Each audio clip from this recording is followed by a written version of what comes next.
Kaizo Mario, the craziest combination of platforming mechanics you'll find. Physically and mentally grueling, but visually and soulfully satisfying. This is the pinnacle of platforming. This is peak gaming. And this is where you begin your journey. What's up, gamers? So you want to be a Kaizo superstar, but you're smart, aren't you? You want to learn some helpful basics and maybe get a little practice in before just diving right into a full-blown hack. Great call, because there are a lot of small mechanics to learn when playing Kaizo Mario. We're taking just a few minutes up front will save you big time as you get started. So I'm going to walk you through the top 15 mechanics you'll want to know and understand before hopping into a ROM hack. Some of these are very basic and super quick, and some will actually take you a decent amount of practice to get used to them. First things first though, if you're not sure how to get started with getting ROM hacks, how to set up and play them, watch the video linked up here to get set up. Also, stay through till the end of this video to hear my advice on which hacks to get started with. Alright, so let's jump right into your training, young mass-murdering plumber Padawan. Alright, so the first thing you want to know about Kaizo is jumping, the basic jump. Sounds very simple, but there's a few things to go over that you need to know. So there's the regular jump and the spin jump. Differences between them is if you're standing still without speed, the regular jump will get you 5 blocks in the air. Notice how I'm getting up to the muncher, whereas the spin jump will only do 4 blocks. Don't make it up to the jumper. So 1 extra block of height for a regular jump. Second thing you need to know is when you're running, you will get an extra block of height for both. So 6 blocks total for a regular jump and 5 for a running spin jump. One more thing about spin jumps, there's a lot of stuff that you can only jump on with a spin jump, whereas if you use a normal jump, you're gonna die. So remember that. So the next thing you need to know about jumping is the difference between a fast fall and a slow fall. The slow fall is gonna be one of the most commonly used mechanics in the game that you're gonna wanna know right off the bat, and we'll actually get into the second mechanic that we'll talk about. So the difference is if you were holding in a jump button while falling in the air. This is me not holding it in. Notice how fast I fall. Whereas if I hold it in, I kind of float fall. It's a little bit slower without holding it in, with holding it in. And that's really all you need to know about the basic jumps. And we'll go to the finish. Oh, this isn't really a mechanic, but whenever you see a free gap like this in a Kaizo, you're probably gonna get Kaizo blocked. So make sure to check your edges there. Time for the most important mechanic, in my opinion, in all of Mario, the regrab. So what a regrab is essentially using the slow fall mechanic I taught you about, and you're going to use that to get across those gaps like I just did right here with those 2 bombs on top of those munchers. So essentially what you're doing is, instead of doing a jump off of a bomb and holding it in like that to get that total height distance, you want to just jump off of a bomb without pressing in, without holding in jump, so just a little hop. And then immediately after, you're going to want to hold in B again to get the slow fall action going. And then that is going to help you get that distance across those 2 bombs, instead of otherwise falling in between the gap if you don't hold that. So again, see, I wasn't holding in B, and then I fell in the gap. I didn't have enough slow fall distance to make it across. So I'll show you kind of with this angle so you can see a little bit more of what I'm doing. But as I hit this, I didn't want to hold in B until as soon as I hit that first bomb and just after I release off of it. Now the trick is, if you do it too early, it's still going to count as an actual jump and you'll get that full height distance. So it's like immediately after hitting the bomb and jumping off of it, you hold in B again to get that slow fall action happening, and then you can make those distances underneath of like these top munchers through a tight narrow space and still make that gap to that next enemy or item that you're trying to hit. This is the number 1 thing that you're going to be using constantly throughout all of Mario Kaizo. So many levels, most levels have some version of a regrab in it, but this is definitely a mechanic that you have to get good at. Whether you practice it or not, it's going to be happening in every single Kaizo game that you're doing, so you're going to have to get good at it. The next mechanic is going to be for 1-block gaps. I'll show you what I mean. So you'll notice that there is a gap between these 2 blocks, spikes up above, and we need to get across it. So all you really need to do is you're going to hold in both Y and B. So a lot of the times you're going to have to preset or like pre-hold in B and make sure that you don't jump, because sometimes there would be a spike right over my head too where I wouldn't be able to reset the jump. But if you hold in both of those and just run across the gap, you'll make it.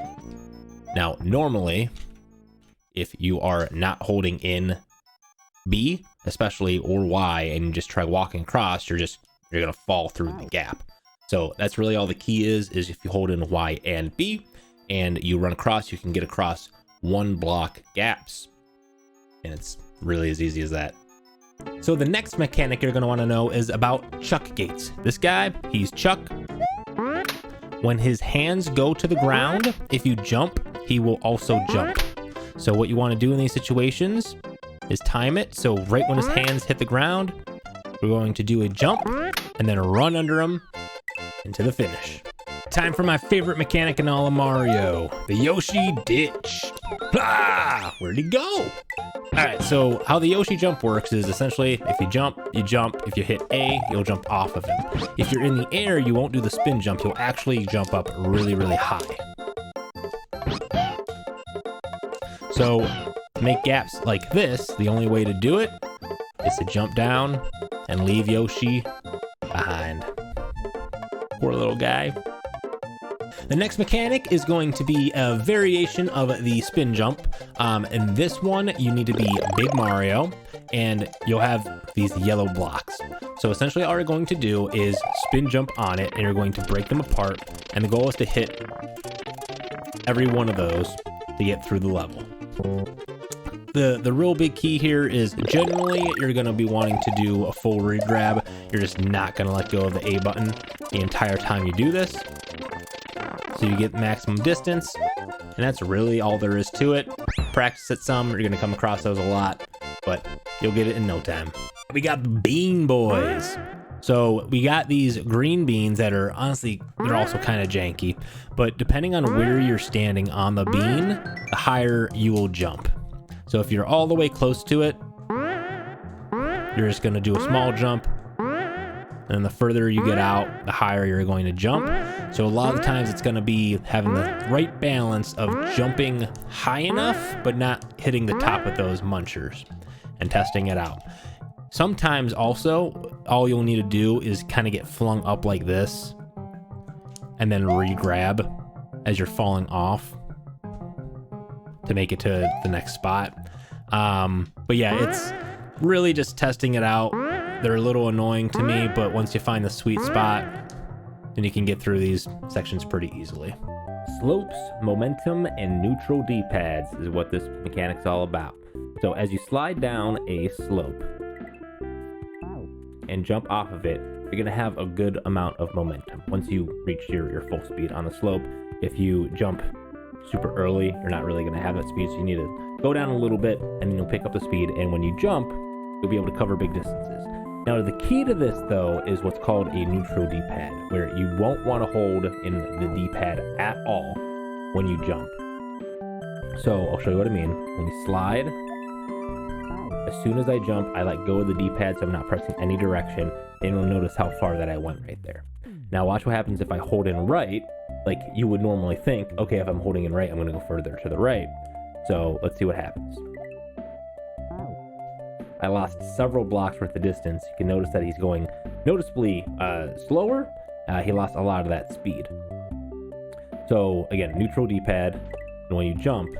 And what's interesting is as long as you keep jumping immediately after, you'll continue to keep that momentum going, as long as you're also not pressing a direction. So there will be a lot of sections such as this where you want to do the neutral D-pad and then keep holding it and get through a section like that to keep that momentum going that whole way. Now, if at any point in time I decide to press the direction, I lose that momentum, and it makes it I was still able to make the jump, but it made it a lot harder. There's going to be a lot of hacks where it'll be set up where you won't be able to make that jump if you lose that momentum. So again, neutral D-pad keeps your momentum going.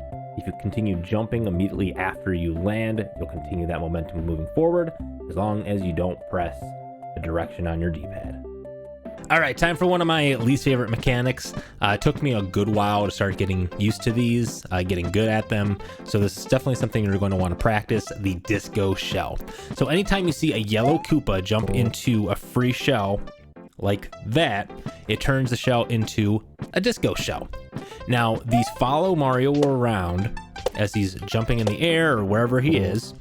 So what you want to do is, one, practice these full jumps, which are going to be a little bit easier. Whatever side of the shell you hit, Mario's going to jump, get kind of flung off into that direction. Also, you notice the yellow guy, as the disco shell approached him, he jumped over it. That's another mechanic you'll end up seeing in some Kaizos. So you want to practice this.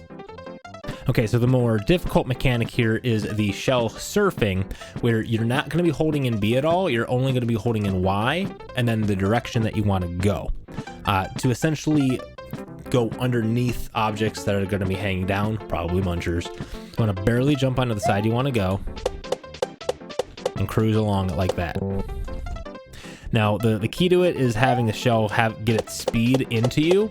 If it's stationary and you try doing it, you're just going to get flung off. Make sure you get out in front of it. It's coming at you. Land on top like that, and then you can go back and forth.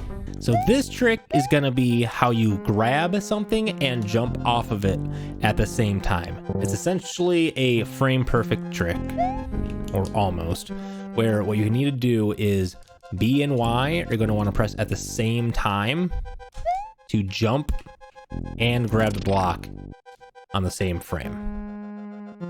So I'll show you it again. It says you're jumping on it. B and A. That's the easiest way I found to do it, is just make your thumb into a bar and just slam them both at the same time. Then obviously move in the direction. And what you're gonna find is a lot of the times you're gonna have to do this on the run. So practice that out. Make your thumb a bar, hit them both at the same time, and you should be good to go. It's not too hard.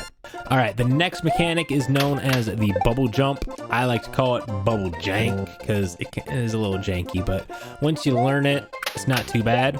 So how this setup is going to work is there will be two bubbles with the Goombas in them. What you need to do is hit the first bubble, or the top bubble, and then fall while holding in A, doing the regrab, the slow fall. It'll pop the second bubble, and the first Goomba is going to fall down enough with just the right timing that Mario is able to kick him and jump off of him. So again, hit the top bubble, hold in A the entire way, wait for the Goomba to fall, jump off of him, and get over to the goal. Timer resets is going to be another mechanic you're going to want to know. Most often it'll be with bombs or Galoombas, anything that has a timer that once you grab it or activate it, it's going to be set off after a certain amount of time. So I'll show you with the bomb right here. So I've activated the bomb and a timer starts for when it's going to explode. You'll notice that it'll flash in a second, which means it's about to blow up, but if I kick it, it's going to reset that timer. So essentially, as long as I keep kicking it, every once in a while, I can keep holding this for as long as I want. But if I don't, and I hold it long enough, it's gonna blow up and kill me. So if you have a Galoomba, you're holding it upside down, you have a bomb, and you just want to reset the timer, just set it down real quick, give it a little kick, and you're all good to go. Item carries. Trying to get items across distances that you normally wouldn't be able to, such as this. In normal circumstances, I can't make that jump. I can't jump on the piranha plant while holding the item. And also, if you try to spin jump while holding an item or an enemy, you just do a regular jump. So, what do? Well, if you watch some Kaizo, you've probably seen people do this thing where they throw up items and then they spin jump into it. That is the way that you can spin jump while holding an item or an enemy to get across certain distances. So I'll show you what I mean. We will grab this Galoomba again.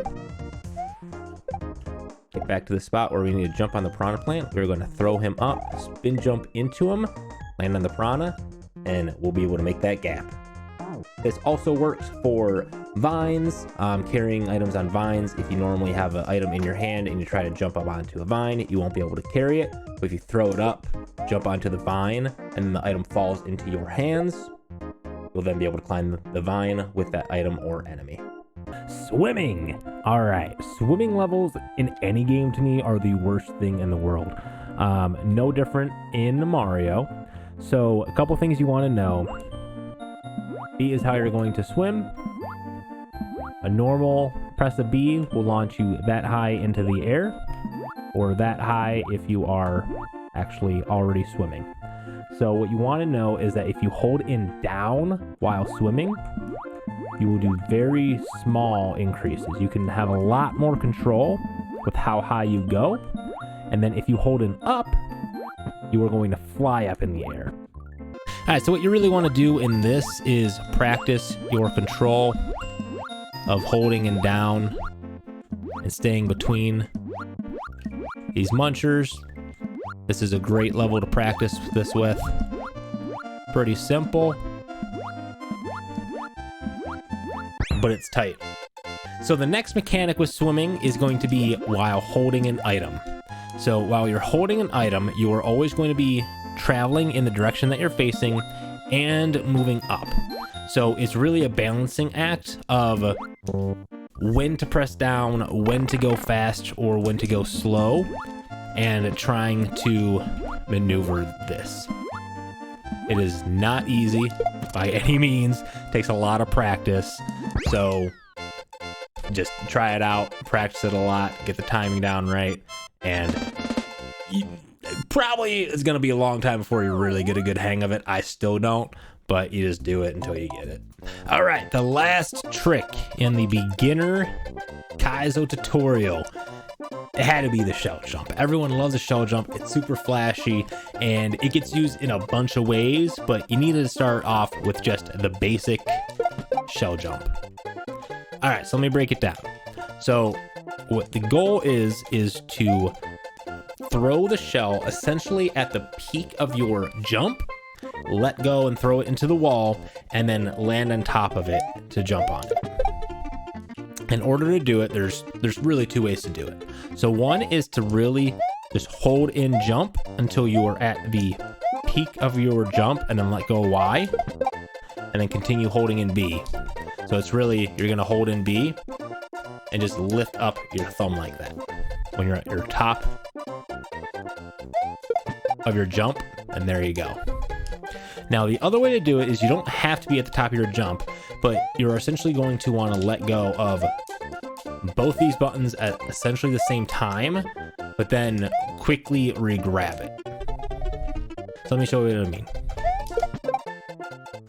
So I quickly let go of both and then regrab them. The easiest way to do this to get started is to stand about 2 to 3 blocks away from the wall and throw it. That's generally a good distance to do it. Same thing in Mario Maker 2. Standing about that 2 to 3 block difference makes it super easy. You'll realize that it doesn't really matter where you throw it from. As long as you're doing it at the top of your jump, it hits the wall, you're falling, you're all good. I think the biggest key that I always would tell people is to make sure that you are still holding in jump, so you get that regrab slow fall in as you are doing it. And that makes it the easiest way to do it. So make sure that you practice this a lot. Again, this is the very basic shell jump. There's going to be a lot of variations that you'll find in your Kaizo experiences. So make sure that you get this down so you can incorporate it in different ways you come across them. And congratulations, you have finished my basic tutorial. In this tutorial, I primarily used Learn to Kaizo levels, and I have the link to that down below. I highly suggest you work through this tutorial hack before jumping into any other hacks. at least get through tests 1 through 4 in Learn to Kaizo. It gets pretty advanced after the 5th test, so definitely no need to go beyond there for beginner hacks, but if you manage to make it through all of it, you'll be well set up for what's to come your way. Once you get Learn to Kaizo done, here's a small list of hacks I think you should play. Start with Cute Kaizo World. This is a great introduction to the mechanics discussed in this video in an actual full game. Quickie World 1 and 2 are great games to jump into after Cute Kaizo World. However, I recommend starting with Quickie World 2 first, as it's a little easier than the original. From there though, there are lots of options on where you can go.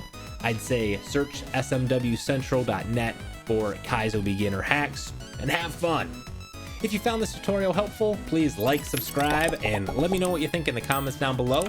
And until next time, happy gaming.